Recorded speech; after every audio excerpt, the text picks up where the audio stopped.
It's the bloody sequel to the horror show we call Budget 2012, and tonight we're getting straight into all the gory details. Let's start with toxic taxes. While tax rates and tax bands remain unchanged, the chances are you'll still have less money to spend. As expected, the top rate of VAT is going up by 2% to 23%, meaning a lot of things are about to get more expensive from January 1st. As expected, a new household charge of €100 is on the way in 2012. Other taxes going up include capital acquisitions tax, and you'll be paying more tax on your savings, if you have any, that is. Dirt is going from 27% to 30%.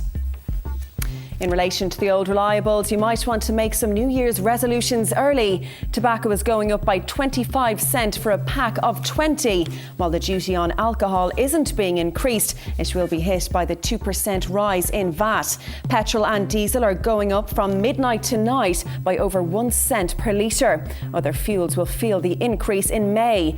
Road tax will increase significantly from January the 1st.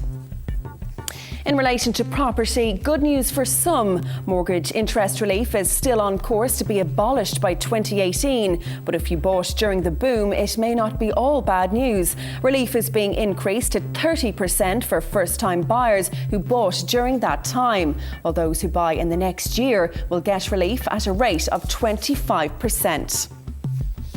Changes are on the way to the universal social charge. If you earn under €10,000, you'll now escape the USC. Here's what the experts have to say.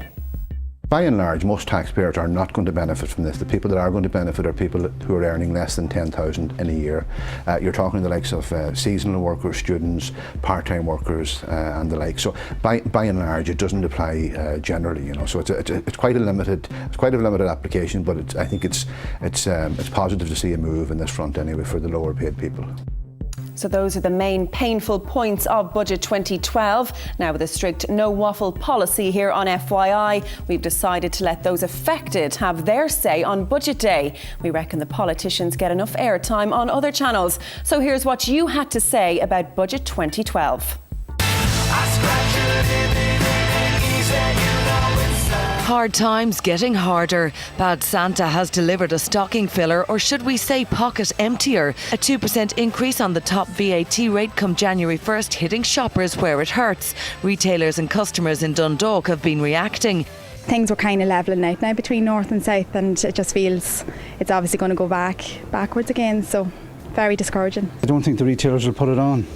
It'll be just another stealth tax for retailers. Would it encourage you to shop across the border? Probably would, yeah, definitely. While a €100 household charge is going to hurt, if you bought during the boom, the extra mortgage interest relief will be welcomed. But for certainly people who bought between 2004 and 2008, I reckon there's about 160,000 people that fall into that category. I think it's a positive move just in time for people who are probably feeling the pinch on the other end. Drivers could be driven round the bend by today's budget. Apart from the hike in prices at the pump, people paying car tax in Band A of €104 will now pay €160, while those in Band B on €156 a year will now pay €225.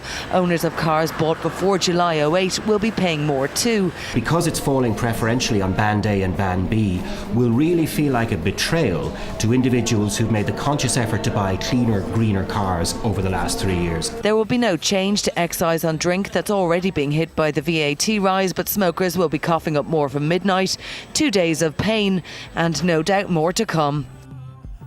Well, we promised no bull, but we couldn't ignore the Money Minister on the day that's in it. Don't worry though, we kept him to 29 seconds. Here's what he had to say about our precious corporate tax rate, the envy of much of Europe. Your time starts now, Minister. From the reports we had of the Merkel-Sarkozy meeting yesterday, there was no mention of changing tax rates.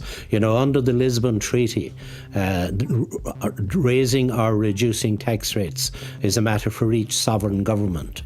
And it didn't arise yesterday in the reports we got. And Van Rompuy has produced a document today for the heads of state for Friday's meeting, and there's no reference there either.